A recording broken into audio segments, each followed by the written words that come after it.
All right. All right. Teresa Banks is dead, a Deer Path podcast. Going You back had that in one time. loaded. I know. I was excited about that. Just kidding. Laura Palmer is dead, a Twin Peaks podcast, and we're talking about Fire Walk With Me. How are you guys feeling?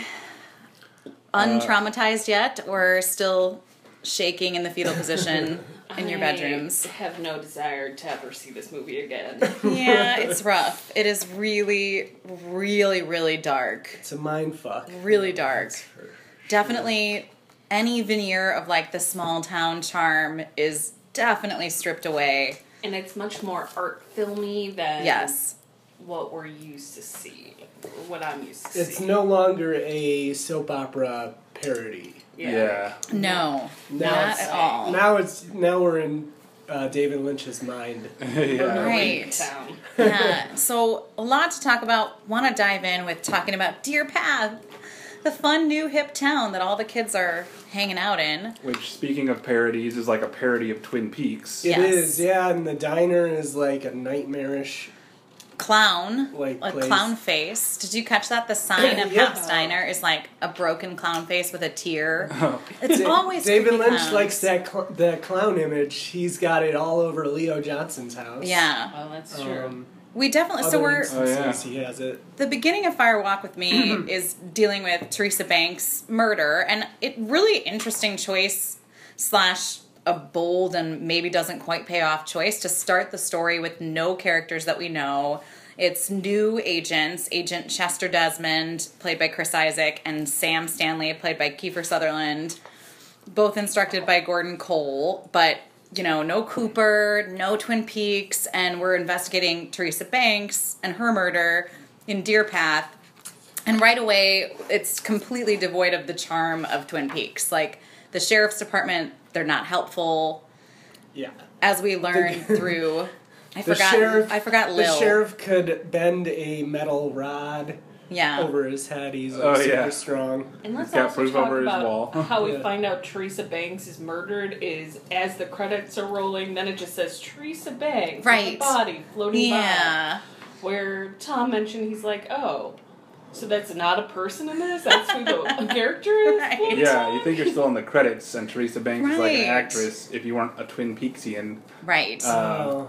But Yeah. yeah, just flashes Teresa Banks on the Yeah. screen as her Yeah. body's floating down river. I mean, obviously, so you That's don't think it's weird, Laura yeah. Palmer, because Yeah. that's Right. where you would usually go. And we know Yeah. it's a prequel, but it's not strictly speaking a prequel. There's kind of sideways storylines happening.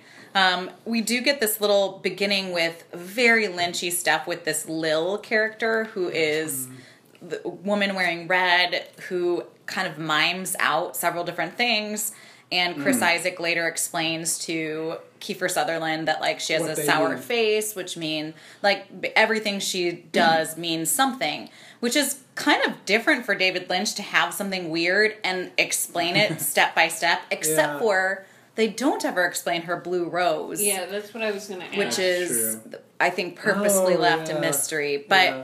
And first, before he explains like everything she's doing, he like makes a gesture. I'm talking about David Lynch's character, Gordon Cole. Yeah, he like puts his hand over his face, like with his fingers or Yeah. something. Yeah. I think that sort of means like she's undercover.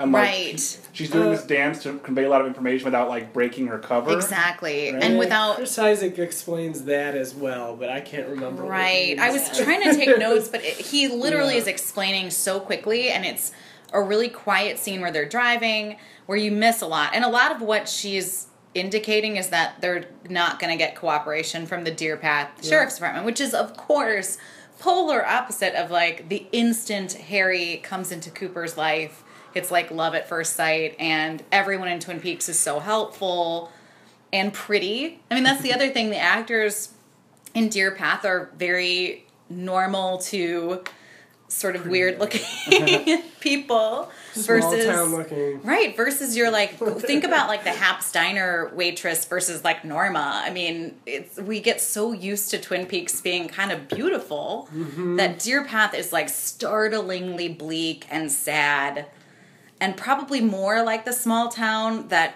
Twin Peaks would Really be is, yeah. if it wasn't this like idealized portrait of small town America. But yeah, definitely a strange choice, and I can see where fans would be upset and maybe a little confused that the first almost... I don't know. I think partly why people don't like it, too, is... Or they weren't fans, like... Right. The people at the Cannes Film Festival weren't fans necessarily of Twin Peaks, the show, so... Right. It's you slow. You have to watch the show to watch the movie. Right. It really... You're slow to get to a payoff. You really do. You know, it's a lot of, like, bizarre characters we don't know, story we don't really care about yet. And it's not... It doesn't feel important. Even right. towards the end of it, you're like... As we're talking about this, it's like nothing really... Yes, we learn about Teresa's death and how it's related to Laura Palmer. Right. But that's it. There's no reason for them to have the sheriff's department. Yeah. There's no reason for Chet to disappear and then we don't talk about it again. Right. It's just weird that it's so much time is taken up with this. And then it's just like... It's more mystery. But we could assume that Leland killed Chet... because he got close to the trailer. It could be. I mean, we really don't know. Yeah. I was thinking, actually, that Chet might have been taken over by the Dugpas and be in, like, the Black Lodge. Because David Bowie's character we're introduced to, Jeffries, he's an agent who's been missing for 2 years. And he shows up in the sheriff's department in the FBI under mysterious circumstances. Where, like, Cooper is seeing Gordon because he had a dream, which... He's describing a dream, but yet... Wait, when does it turn real, though? Like... He was here. Is it ever like a dream flashback? I was very confused during that. Exactly. So Jeffries was never there. They determined by the security cameras that Jeffries never showed up at the FBI. I thought they said he was. They said he was there then. Yeah. He's there, but then he disappears again. Like, he was gone for 2 years. He shows up in, I think, kind of a vision. He's on the video, though. Right, he's on the video. No, the video, he's not on the video. No, he is on the video. Oh, he is? He is, okay. yeah. Because it's... The way I interpreted was Cooper had the dream that this was going to happen. And so then he kept testing when will... The video kind of cut out or... Yeah. When will he show up in the video but not be there in, like, person? Because he wasn't there, but he was there in the video. And then they're like, oh, he was here. And then... Mm-hmm. I think it's kind of like almost like a holographic projection of him of some kind. Like, I don't think he's really physically in body there. Yeah. I think he's actually, like, in the Black Lodge or the waiting room or whatever we want to call. Above the convenience store. He was investigating above the convenience store, which has all the, like, Dugpas and magicians and stuff. Yeah. And I think they probably abducted him. Possibly. This is just like a theory. Or he is one. He's Bowie. Remember? He's Bowie, yeah. But never underestimate Bowie. But to Melissa's point, all would be fine if we had been invested in, like, Jeffries and his story, but to throw it in there and then almost use it to, like, distract us from some kind of important mythos with, like, the scene that they show very briefly over the convenience store that has Bob and Mrs. Tremont and the magician Creamed Corn Boy. And possibly the log lady's husband. You know, we're distracted because it's David Bowie and, like, all this stuff is going on. So it's really hard to keep at the thread. Oh, and the nose masky guy who's just, like, dancing around. Well, isn't that Creamed Corn Boy? Yeah. Well, Creamed Corn Boy wears that mask, but there's another guy. There's another creepy guy. There's another guy who wears that mask, too.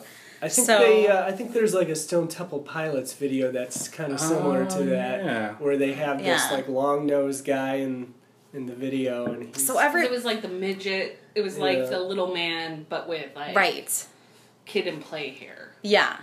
So everybody who gets close to any of these mythical people, whether they're Dugpas or magicians or whatever, disappears, and it seems like a lot of FBI agents that are disappearing because Chet disappears.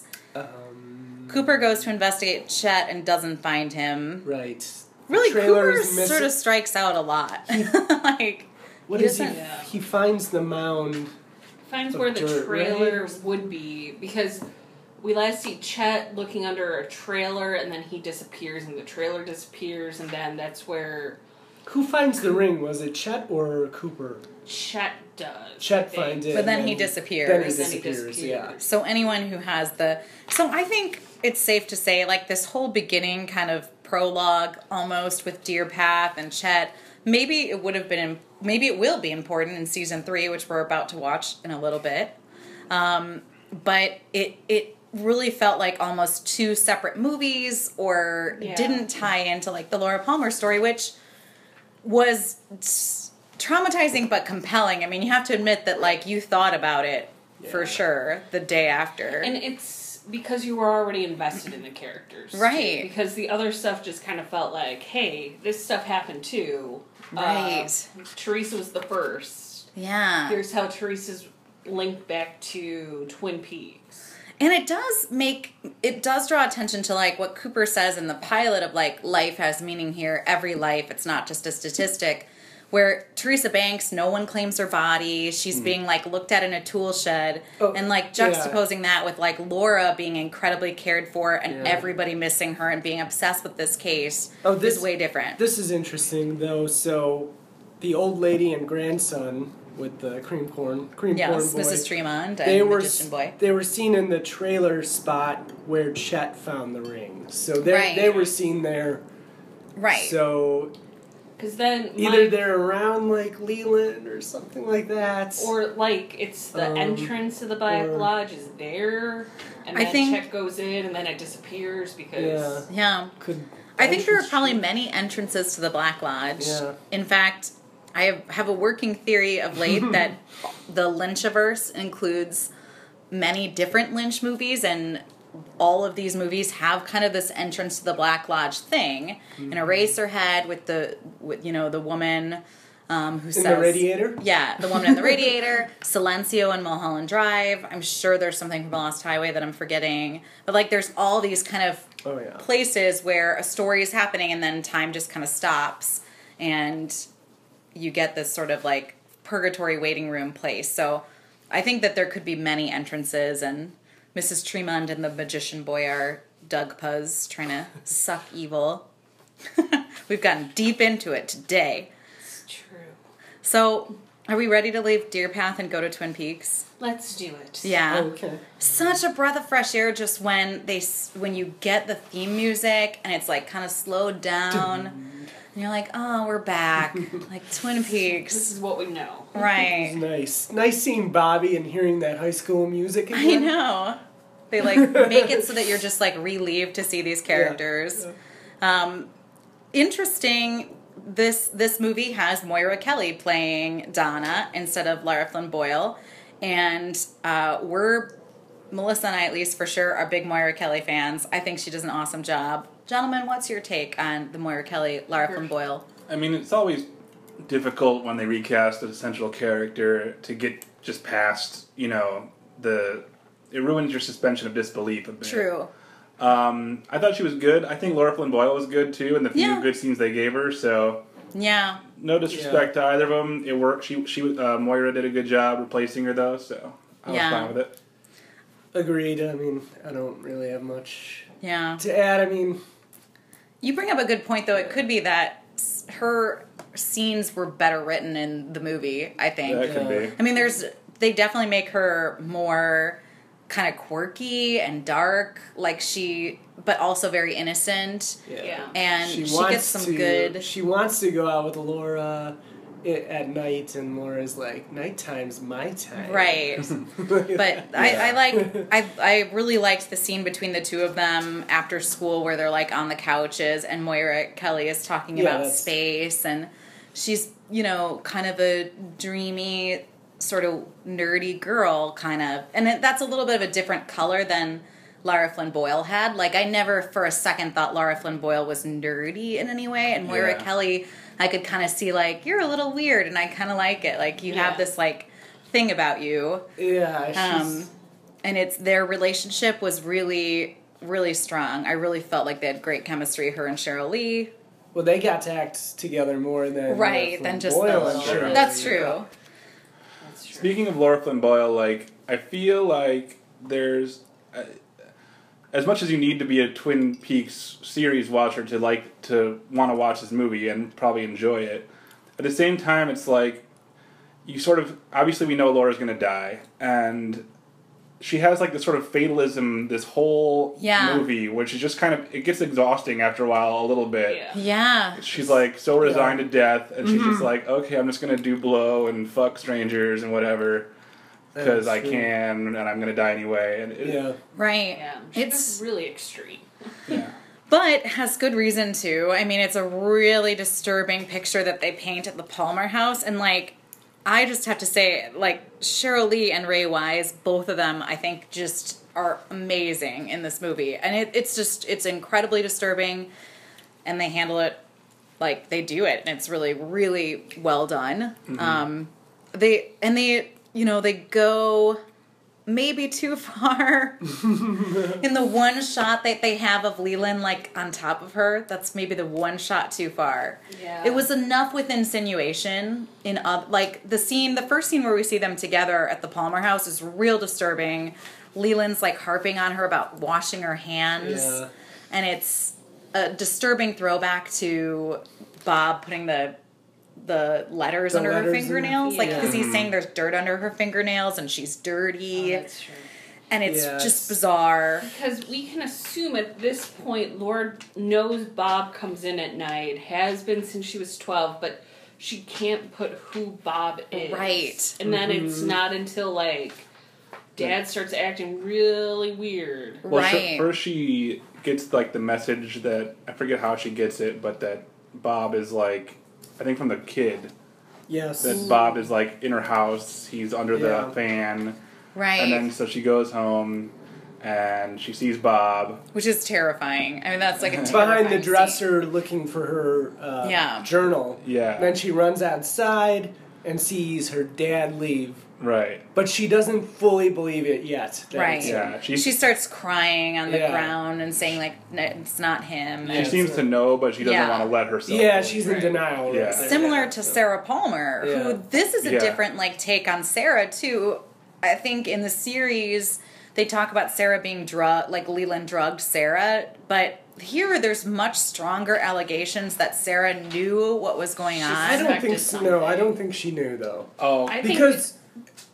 Again, the horse appeared again, and she was drugged when he... But at the dinner table scene, she knows abuse is happening. Yeah, she maybe doesn't know he's molesting her, but she knows abuse is happening. And even when she takes the milk, she looks like she knows she's about to be, like, poisoned or, like, drugged up and, like, allows herself to be she's certainly abused, too, and... Yes, no one's saying that she's not abused, but I mean, she's... Yeah.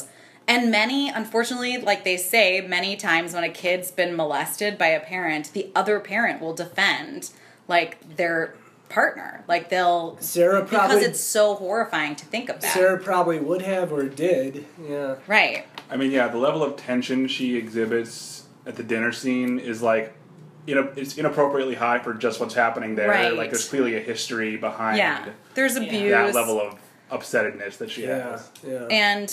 I mean, Leland does an awesome job, too. Right after the dinner scene, we get that scene where he's just, like, sitting on the bed, and he's silent, and it's like you see Bob, like, leaving him, and him becoming back. Leland, and, like, going and telling Laura, like, I love you, and his whole voice and his face changes. Yeah, he really does such a good job. The whole Palmer family really... They're great. Yeah. Even Sarah, who I used to think was a little... over the top soapy, now I'm like, no, she's good. Like, she's the right level of dramatic, you know? Now they all know how it's supposed to play out. Right. And so I feel like they're acting better because they do know what's going on. They have the whole story as opposed to, like you told us, they didn't know until the killer was... And then you have to kind of go back and be like, I should play this a little bit differently because... Right. And they do. So, I mean, to Tom, you made the point earlier that you think that Ray Wise could have probably handled the information of, like, his character being the killer and played that. Yeah. And, like, now we see that he can handle that information and, like, weave it into his character beautifully. So, you know, he's awesome. Cheryl Lee is awesome. I mean, I just was thinking about how much she, like, had to go through for this role. Like, all these different with all the coke and the sexual stuff and the like, where she's kind of funny too. Like when she's really high with Bobby, she's just so phenomenal that I can see why David Lynch wanted to do a prequel so that she could be heavily featured versus had he like continued the story on, you really can only feature Laura so much, if you're not going to bring her back to life. So, yeah. Other things we meet. Oh, this was interesting. So I'm going to give some retribution to Tom here because James in the movie is a lot better. I don't know what happened between Twin Peaks and Fire Walk with Me. Yeah. My theory is yelling at him in his face. My theory he is. My theory is that he was on that movie A Few Good Men and got some some acting lessons from Kevin Bacon and Tom Cruise. Yeah. I'll have to Was look Kevin at Bacon in that?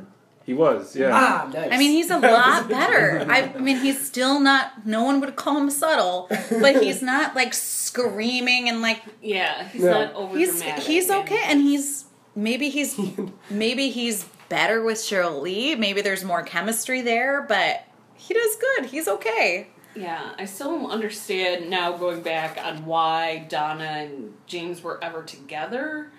But they set that up a little bit because Donna's talking about like there's no question why would you be with Bobby, which we find out she's with Bobby because Bobby gives her coke. Yeah. And like Bobby knows that too and kind of says like you can just say because at this point he's already sleeping with Shelley, as he's said in later when he comes to the sheriff's department in the TV series. He's like, I was with Shelley while I was with Laura. Like, I've been with Shelley a long time now. So, he's with Shelley. Yeah. They don't show any of him with Shelley, though. No. They do show Shelley for a minute. Yeah. She's helping Laura with the Meals on Wheels. Yeah. And Laura freaks out. She doesn't like Meals on Wheels. Because she's skeeved out by old people is what I've decided is her story there. Because Norma, like, gives her shit about it. She's like, no, Shelley, you're going to go and do this. And like, I love little things like that. Like, they're so cute. Yeah, James is decent. Bobby has some more decent scenes too. Like, I don't know, I think maybe Bobby's a little better in the movie than the TV series. When Laura kind of manipulates him into getting her coke. Yeah. He does this backwards dance into the school. Yeah. And so does everyone else is dancing around. It's true. Some great music. Angelo Badalamenti. I always butcher it, I'm sorry. No, but that was correct. The little... There's the one song that has some like speaking in it that I think is really, really good, and the score, the soundtrack is really good. I like it a lot. Yeah. Can we also just, as we're talking about Bobby, how he kills a guy? Can we just talk about how you Bobby... killed Mike, Bobby. Bobby killed a guy. Bobby kills a guy. Yeah, Bobby kills a guy. Then Laura is like helping burying the body, and she just puts a stick on top of it. One stick. That was like, she was laugh out loud funny in that scene, which is like very difficult to imagine. A murder scene. Bobby kill a guy? Yeah, let's unpack.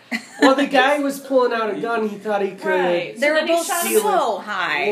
Yeah. And he shot. So the guy's gonna pull out a gun. He shoots him in the shoulder. Then the guy turns, and then he shoots him in the head. Right, which surprising how those shot skills. Him 3 times. Yeah, and once in the back. I mean, if the guy pulls a gun on you, you better finish the job, probably. Right. I can understand why it happened. It's just like he and Laura are so high in that scene, which I don't remember if it was Tom or Melissa, but you said like, what a dumb idea to get super high before a like scary drug exchange. Yeah. Like that was really dumb. Because it's like thousands of... It's like $10,000 worth of coke or something. And everybody's floating everyone else. Like, we learn about the drug chain between, like, Jacques Renault and other Renault and whoever else, and it doesn't really matter. Yeah, everyone's got a tab. Yeah, but they're all like, come on, I'm good for it, man. And it's like, what? You're, like, high schooler. They're all You're just 17 years old and you have $10,000 hanging out for your drug deals? Not okay. Yeah. I mean, I guess you can turn it around. If you're getting $10,000, maybe you can make... But that scene is phenomenal. And Cheryl Lee is great in that scene. I love her, like, that she's so high she thinks he killed Mike. Yeah. It's just, and then Bobby's like, did I kill Mike? Is that Mike? That was weird. Like, why throw Mike into that mix at all? Like, just because they're so high. I think the guy's name was Mike. And maybe he was blonde and they're just really high. I think that was the joke. Is like they're just really fucked up. and Laura got in her head like, Bobby, you killed Mike. And then, And then Bobby's so high that he's like, no, did I kill Mike? Like, it's just like kind of great. I love the way that she is in that scene. I think Sheryl Lee just like, man, hits it out of the park in this movie. I can't believe she didn't have more of a career. Like, it's just, maybe a little, a few projects here and there. The scene, definitely, no, she was not a breakout star, though. I want to talk about the scene with her and Leland in the car where the one-armed man, like, chases them down, and Leland starts freaking out. They're, like, meeting Mom for brunch. He goes and picks up Laura from Donna's. After their night of hookering. Yep, we should talk about that, too. After the night of... Yeah, because... Yeah. We should definitely talk about the night of hookering. But I think you just say hooking. Hooking. That's right. We're not up on the lingo. Sorry. All I have in my notes is, so Laura's a hooker now? Because they're definitely... The drug addiction plays a bigger deal in this. Like, she's doing it for money for coke. They do have starts hookering. Well, it's my note. She does mention that she was kicked out of One-Eyed Jack, so a bunch of times. So she had already been hookering at One-Eyed Jack's. Hooking. Right. Hookers hook. She was hooking. It's sex workers, but we can call it hooking for the purpose of this podcast. Because that's what my first thing was now. No disrespect to sex workers. Yeah, no disrespect. That she was doing this kind of shady hooking. So instead of being like... Instead of using a pimp like a normal hooker. Or like having the classy establishment of One-Eyed Jack's where I was like... But she was kicked out. Sort of Bush League stud business. Yeah. I took it as a necessity thing. And I took it two motives she'd have. One, money for coke. Two, to feel something, anything, because she the fatalistic thing, Tom, is dead on. Right. She thinks she's gonna die. She's given up she to thinks it. Her dad is probably raping her. Right. So she's just probably doesn't want to live she much even longer. tells Donna that she's gonna spin until she bursts into flames because the angels won't help you because they all went away. Yeah, and you can't really blame her for her behavior. Like, I think that they really paint a picture of her just kind of, that's a perfect image of her just spinning out of control. And although I can blame her for having no self-standards. Like, I think that guy only slips her like $20. And all she says is like, well, that won't get you all the way. But she still like hangs out with him all night and is like making out with him as friends for 20 because then she's trying to prove to Donna that Donna doesn't want this lifestyle. So like, she's like, no. But then Donna's like, what you doing? She's like, you don't want me doing what I'm doing. Like, look what I'm doing. Right. She does, her one thing is that she does not want Donna to follow in her shoes. Like, she really, no matter what, she cares about Donna. Although she still brought Donna to like the next bar and like where they're all doing drugs. Which I think at that point she's like Donna's in it, and she's been drugged too, Donna. Right. I think it's one of totally the Johns. Melissa's dead on. I think that like it's Laura being like, okay, you want to escalate, but I don't think Laura would have, as we see, because when Donna finally like has her top off and a guy is like making out with her, Laura freaks the fuck out and starts screaming and says it's because she's wearing her jacket, which is a ploy to just protect Donna. Yeah. But like I think Laura's just spinning out of control. She says in Twin Peaks, or Harold reads in The Secret Diary, like she has these dreams of big men and how they might use her, and like I think she also has some like S&M fetish stuff going on too, which probably like could be just a regular kink, or it could come from like her traumatic past.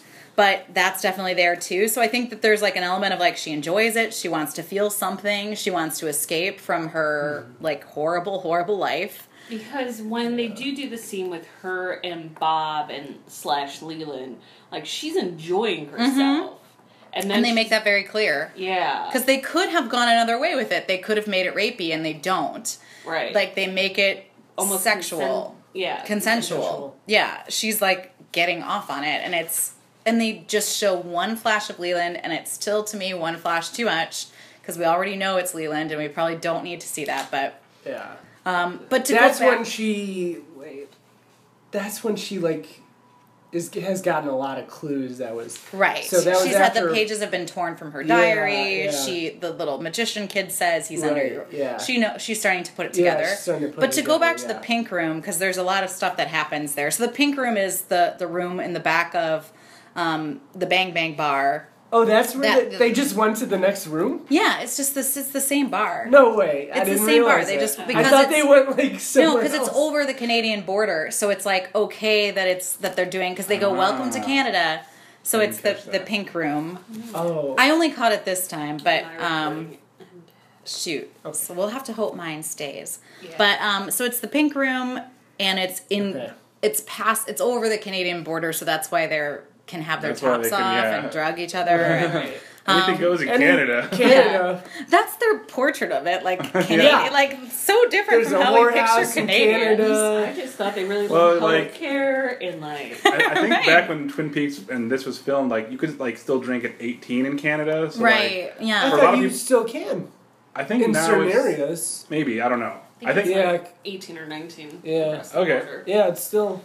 But one thing that I thought was really interesting about how they did this scene was the choice of having the music really loud, and it felt like you're really at a bar because they had subtitles for the dialogue because you can barely hear them over the music. I like that. I thought it was really a cool choice. Yeah. Like a really good. And I liked that Laura and Ronette, who we meet or see again. Had the guys go down on them. Like they just like snapped. And we're like, go down on us. And I'm like, I do like that there's some, they're getting as good as they're giving. It's fair. And GGG, if you will. I'd like to say I would like those subtitles in actual like loud bars sometimes. I know. Yeah. Oh my god, that's like a great invention. If there was a way to do that, could you imagine? Virtual just like read. Well, we could all just talk into our phones Google, and then point at each other. That's where Google Glasses or something could oh my god, you just have like word bubbles bubbles pop up. Yeah. That would be freaking cool. Yeah, and then I wouldn't have to be screaming at bars. Exactly. Just nodding, not understanding what I was saying. A word. And then you go, wait, what? What did I agree to? The pirate shirt. Yeah. So the pink room, we also find out that Teresa. This is also where we get like the Teresa stuff. Oh, they need Teresa. Yes. Yeah, we find out like she's been dead for like a year, and she's blackmailing some rich guy, which is Leland. Which is she's like probably she was gonna strike it rich because she's gonna blackmail this rich guy. And then and it's Leland. You blackmailed the wrong guy. Yeah. And she's blonde, and Leland in the flat. They do show kind of Leland's story with Teresa in flashbacks, and he's like, "You look just like my Laura." Just like, yeah. Disturbing. But when they almost did a threesome, he wouldn't do it because he saw his daughter. Right. So he's Laura, like, no. Laura and Teresa, not Teresa, but Ronette. Right. Laura, Ronette, and Teresa. We're gonna have a. Or sorry, What? Laura. No. It was Laura and Ronette, and Teresa got Leland. She was like the go-between. Like he was gonna do it with the two girls. Oh yes, I see what you're saying. Yeah. He's saying, "Bring your friends." As Bob, next time. yeah. And then he. I see what comes you're saying. That was like the that was the memory when he's seeing Donna and Laura, and then flashes to a memory of Ronette and Laura in like their little corsets at One-Eyed Jack's. So like in the movie, like the line between Bob and Leland is much more blurry. Like he seems to be like he can be sort of like half between and then come fully out or go fully Bob. In like the show, it seems kind of like it's one or the other, and like Bob takes over, and then Leland's not seeing or experiencing much. So I have a theory to explain that. That may be just me trying to defend David Lynch unnecessarily, but I think when Bob inhabits you, we know he feeds on fear and lust and like the pleasures and the gifted and the damned, and I think as you get closer and closer to giving into Bob, the cracks start to be like more and more enlarged, so you start to like go in and out of Bob and yourself more and more, and even have times where you're like a little bit lucid and could remember when you're a Leland what you did as Bob, which we see in Fire Walk With Me. But then I think once the crime is committed and Bob has his like blood debt of like killing Teresa, then it's like then Leland has a reprieve of a certain period of time where like he doesn't have to like remember things anymore, because we do see him sort of remembering things with Teresa. Yeah. But then it'll like go away. And then then it starts getting like more and more, like the switches are being flipped more and more. Like in the car with him and Laura, he's going kind of back and forth, to your point, between him and Bob, like really fast. And like we don't know when he's Leland and when he's Bob, and like it's back and forth very quickly. But then once he's killed Laura, it like slows down again. So I think like once Bob has his like debt of blood, he'll chill out for a minute. That's just my theory, that like once a crime is about to happen that Bob drives, he's like, that's when he's really trying to push you and drive you forward and like be more and more present. But once he gets what he wants, he'll like back off for a little bit. Which, speaking of, how many people has Cooper killed as the doppelganger? Right, which like we gotta get into 25 years, has he killed anyone?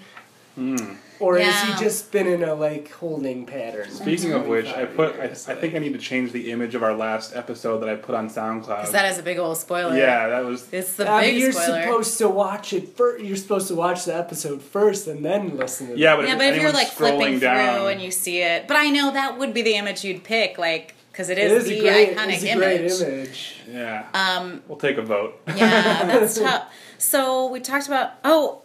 We get a moment with Laura and the log lady that I want to talk about. The log lady sees Laura at the roadhouse. Yeah. I know we're kind of jumping around, listeners, but and the log lady says, like, once this fire comes on, it's difficult to put out. So once again, it just fatalistic Tom is like the perfect word, because it's like everybody knows, all the people who have the prescient visions, like Sarah and the log lady and Laura to some extent. Like, they know this thing is coming, and they're just kind of, like, letting it happen. The log lady says all goodness is in jeopardy. Right. And there's, like, nothing that can be done. Very cryptic. Innocence goes.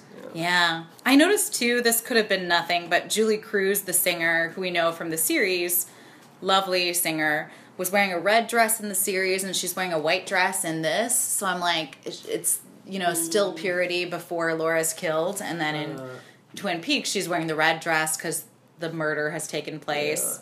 Yeah. But there's a lot of, because Laura goes searching for Bob, right? Right. That's what I have in my notes, because when she told Harold, like, he's either gonna be me or kill me. So I'm gonna go find him out. Mm-hmm. I'm gonna go find him. Yeah. And so that's where she's like, she kind of flashes because he's already kind of inside of her, but not like in a sexual way, just like he wants to be her, because she like, and I was thinking about it, and I'm like, the scene where Laura's like writing in her diary and she's got like booze and she's kind of like, I'm like, if you were going to choose someone to be a beautiful young blonde high schooler, like has a like cocaine, that's like great, excellent choice. If you're attracted to the pleasures, like no one's having more pleasures than Laura.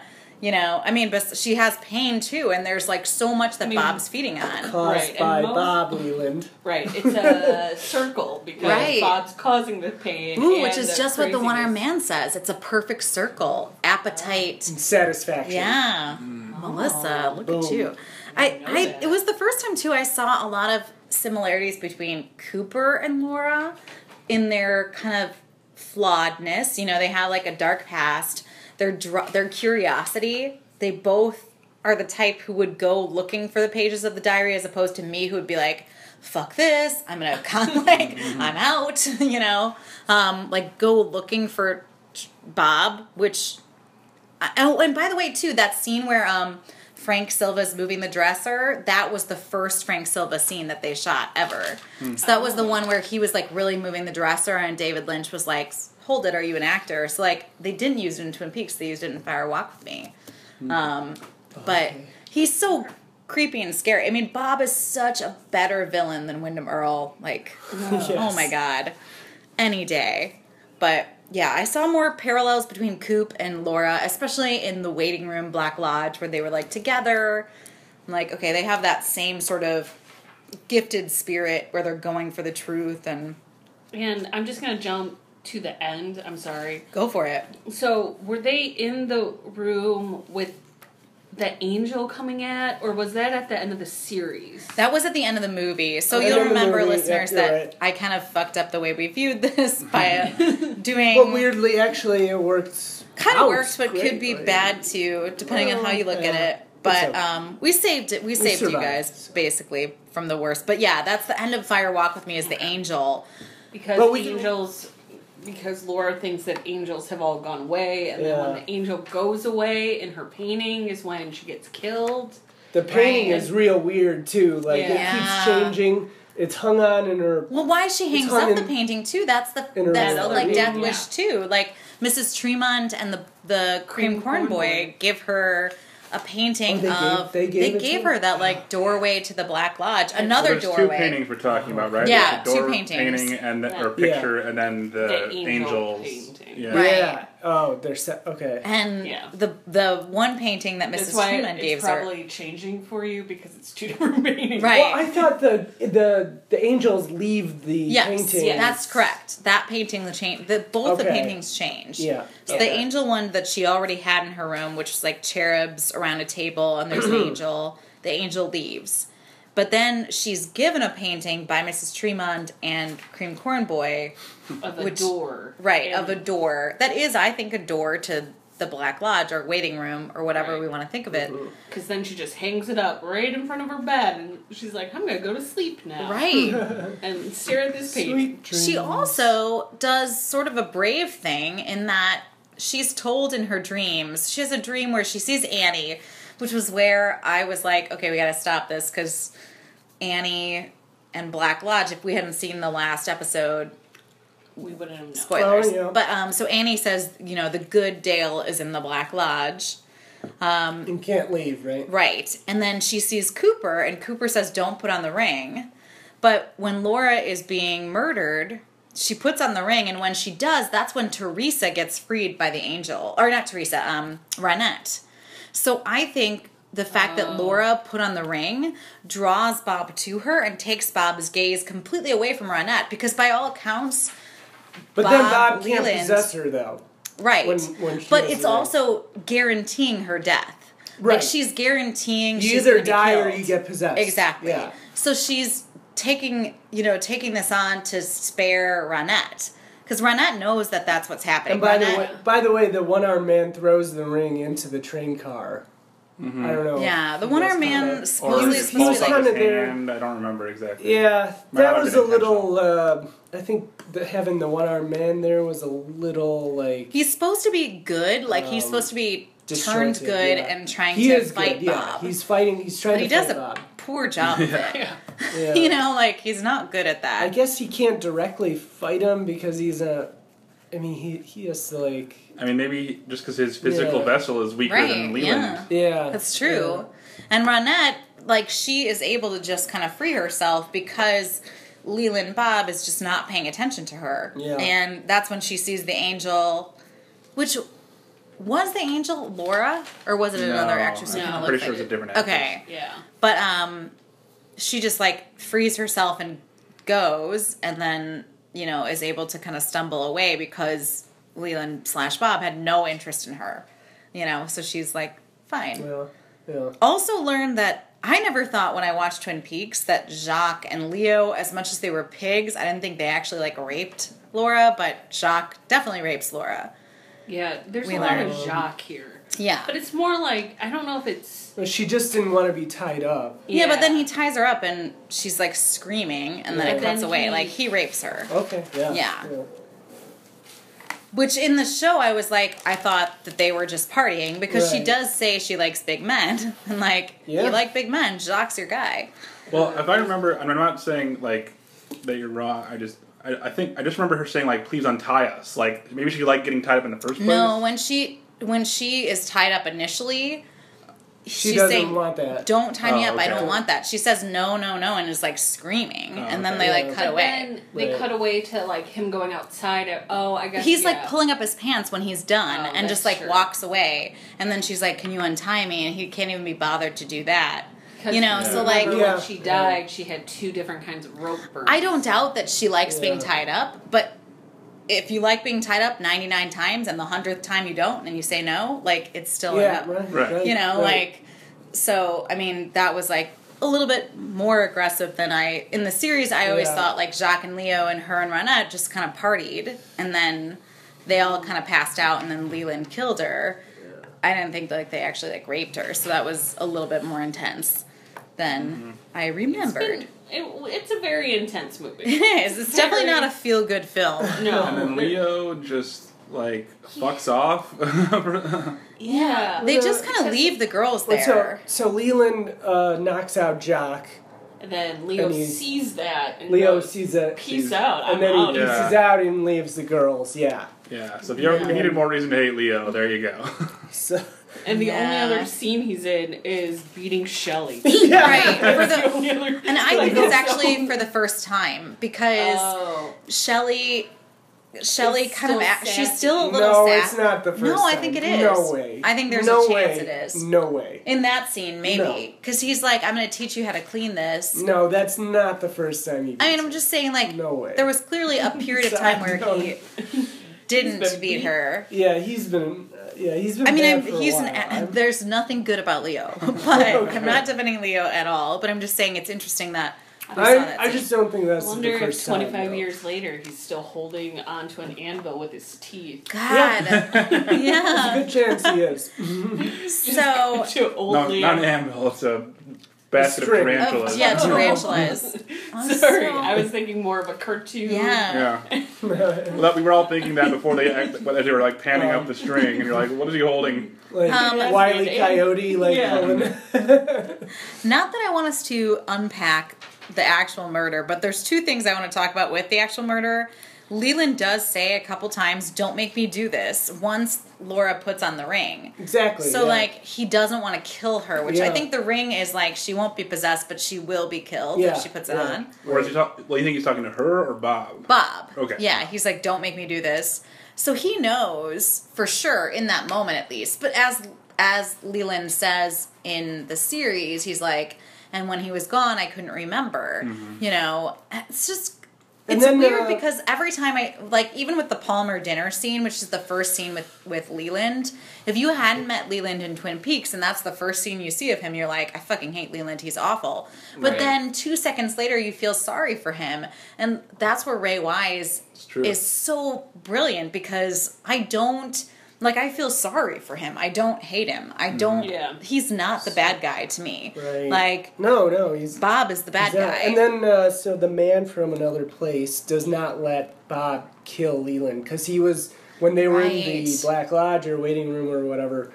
He says, I want all of my garmonbozia, which is pain and sorrow. They say, they actually spell that out in parentheses, which I just thought it was pain and sorrow. They actually tell you. So garmonbozia is cream corn. David Lynch must have, as a kid, been traumatized by cream corn because he's like, I'm going to make cream corn literally mean pain and sorrow. I'm there with them. Just to get back to your revised commentary, it's you see all the good you need to see in Leland in that one scene where he is going to after the dinner scene where he goes into Laura's bedroom. So good. And he's so torn up and you can tell how much he's good. He's phenomenal. Yeah. And again, another actor who he definitely works and he's in a lot. Pat and I were looking at his IMDb. He's in a lot of stuff. Yeah. Works consistently, but isn't a star by any means. No, he's just in one episode here and there. And he's great. And he's just got this quality where he can be really soft and sweet and loving, and then he can be very scary too. Mm-hmm. Cheryl Lee has that quality too, and I love that Cheryl Lee, to me, I know I said this last time, but she's not Hollywood pretty. She's beautiful, certainly, but she looks like a normal person, and she's very real and visceral, and you feel like you could talk to her and she would be a normal human. There is something about her voice, though, that kind of rubs me the wrong way. She has a bit of a baby Marilyn Monroe breathy thing going on. Yeah, she does. Something about it, just kind of long dialogues just make me upset. I could not imagine. If it was on mute, it would be fine because I think she's a great actress, but it's just how she speaks was weird to me. Playing this part would be just so traumatizing. I got that with Maddie, though. Maybe it's something with how she's I was more annoyed by Maddie, actually. Really? But I don't know. Well, one thing I wonder with Laura, I don't know. I never looked up how old Cheryl Lee was when she did this, but you look at Moira Kelly and Cheryl Lee, and like Moira Kelly looks like she's 17 or 18, and like Cheryl Lee looks like she's like 25. 31. You know, like she's very worldly and like has an edgier side to her. Just most of the high school women were in their 20s, I think. Right, which is, of course, you should not have a real teenager playing Laura Palmer. That would be absolutely inappropriate. But, like, it's totally fine that she's in her 20s, but she seems even older than that, and I don't think it's because she was older than that. Yeah. I think it's because she has that kind of, like, thing that's just like a type that she just seems, like, knowledgeable and worldly. 25. Interesting. Yeah. And I think she seems older than that. And it's not that she looks older, but she just seems, like, knowledgeable and worldly. Yeah, I mean, Moira Kelly positively seems like Alice in Wonderland compared to Laura. I mean, she's just like wide-eyed kind of... She's only a year younger, though. Isn't that amazing? Yeah. I just think sometimes people... Age is such a, like, thing that you project and not a... Oh, the buzzer. Is that your buzzer? Oh, no, it's a honking horn. We're about to have a party for this season 3. So should we talk about season 3 predictions? Oh. Yeah, that's a good idea.